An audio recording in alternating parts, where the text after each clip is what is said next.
السلام علیکم ویورز، امید کرتا ہوں آپ خیریت سے ہوں گے اور اچھے سے اپنے کاموں میں مصروف ہوں گے۔ ویورز، آج جس ٹاپک پہ ہم بات کریں گے وہ پاکستان کا واحد حل ہے جس کو اپنا کر پاکستان اور پاکستان کی عوام کو بدلا جا سکتا ہے۔ تو چلیں ویورز، اپنی ویڈیو کی طرف چلتے ہیں۔ ویورز، آپ نے حضرت یوسف علیہ السلام کا واقعہ تو سن رکھا ہوگا۔ وہ جب فرعون کی قید میں تھے تو فرعون نے ان کو خواب میں دیکھا۔ ساقی حضرت یوسف علیہ السلام کے پاس آیا اور ان سے خواب کی تعبیر معلوم کی اور جا کر فرعون کو بتائی۔ فرعون نے حضرت یوسف علیہ السلام کو جیل سے نکال دیا اور پہلے اپنا مشیر اور پھر وزیر بنا دیا، اور حضرت یوسف علیہ السلام نے مصر کو قحط سے بچا لیا۔ دوستو، یہ مثال کیا ثابت کرتی ہے؟ یہ مثال ثابت کرتی ہے کہ مشکل حالات میں جیل میں قیدیوں کو نکال کر ان سے کام لینے میں کوئی حرج نہیں ہے۔ یہ لوگ بہت مفید ثابت ہو سکتے ہیں۔ یہ فارمولہ اس سے پہلے بھی مختلف ممالک اپنا چکے ہیں۔ آپ یقین جانیے اس فارمولے کے نتائج بہت اچھے آئے ہیں۔ اگر ہم اس کے بعد یورپی اقوام کی بات کریں تو امریکہ کی دریافت کے بعد یورپ نے اپنے تمام قیدیوں کو جیلوں سے نکال کر باہر چھوڑ دیا اور انہیں امریکہ کی آباد کاری کا کام سونپ دیا۔ آپ یقین مانیے ان قیدیوں نے امریکہ کو ایک نئی دنیا بنا دیا تھا۔ یہ سلسلہ صرف یہاں تک محدود نہیں ہے، یہ تجربہ ایک دفعہ پھر دہرایا گیا۔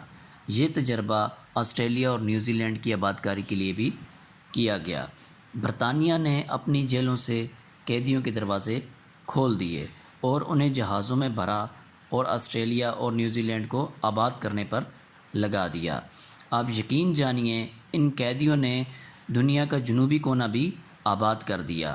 اس کے بعد اگر ہم چین کی بات کریں تو چین آج بھی اپنے قیدیوں سے کام لے رہا ہے۔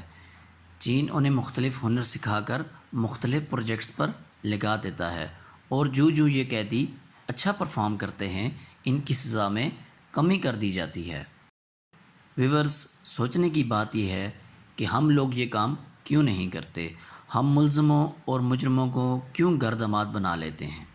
ہم انہیں سرکاری خزانے سے کیوں کھانا، پینا، بجلی، پنکھا، ہیٹر اور کپڑے دیتے ہیں؟ حکومت کو چاہیے یہ ان سے بھی کام لیں، ان سے بھی مدد لی جا سکتی ہے۔ مثلا حکومت انہیں کرونا وائرس کے خاتمے کے لیے کام دے سکتی ہے۔ یہ قیدیوں کو جیلوں میں ٹریننگ دے سکتے ہیں۔ حکومت ان کے بازوؤں پر ٹریکنگ ڈیوائسز لگوائے اور انہیں کرونا وائرس کے مریضوں کے لیے خدمات پر لگا دے۔ یہ لوگ اچھا پرفارم کر سکتے ہیں۔ اگر یہ لوگ اچھا پرفارم کریں تو ان کی سزا میں کمی کر دی جائے، اور اگر یہ لوگ ہڑ حرامی سے کام لیں تو ان کی سزا میں اضافہ کر دیا جائے۔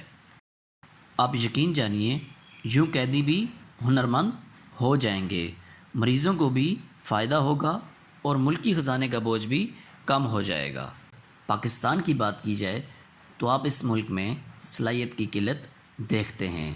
حکومت کو کرونا وائرس کے لیے ریسکیو ورکرز نہیں مل رہے۔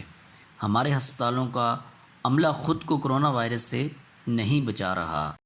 اگر آپ کو کسی دن سڑک پر کھڑے ہونے کا اتفاق ہو تو آپ کو یہ معلوم ہوگا کہ ہماری 90% آبادی کو گاڑی بھی چلانی نہیں آتی۔ یہ ٹریفک لائنز کو نہیں سمجھتے، ان کو سائنس کا بھی نہیں پتہ۔ ہمارے پلمبرز، الیکٹریشنز یورپ سے زیادہ معاوضہ لیتے ہیں لیکن انہیں کام نہیں آتا۔ ہم پاکستان کے ایوان صدر کے بارے میں بات کرتے ہیں۔ اگر آپ میں سے کسی کا ایوان صدر میں جانے کا اتفاق ہو تو آپ دیکھیں گے کہ ایوان صدر کے بیڈ روم کی دیوار میں سیم اور باتھ روم تک کی ٹوٹی لیک نظر آئے گی۔ اس کے بعد اگر ہم پاکستان کے وزیر اعظم ہاؤس کی بات کریں تو وزیر اعظم ہاؤس کے ویٹر کو چائے تک نہیں ڈالنی آتی۔ وہ چائے ڈالتے ہوئے بھی پیرج کو گندا کر دیتا ہے اور چمچ پر واضح داغ نظر آتے ہیں۔ یہ کیا ہے دوستو؟ یہ ہنر کی اور ٹریننگ کی کمی ہے۔ آپ یقین کریں اگر ہم نے لوگوں کی سوچ نہ بدلی تو ہمارے ملک میں اگر سونا بھی نکل آئے تو ہم لوگوں کا کھانا پورا نہیں کر سکیں گے اور لوگ پھر بھی بھوک سے مریں گے۔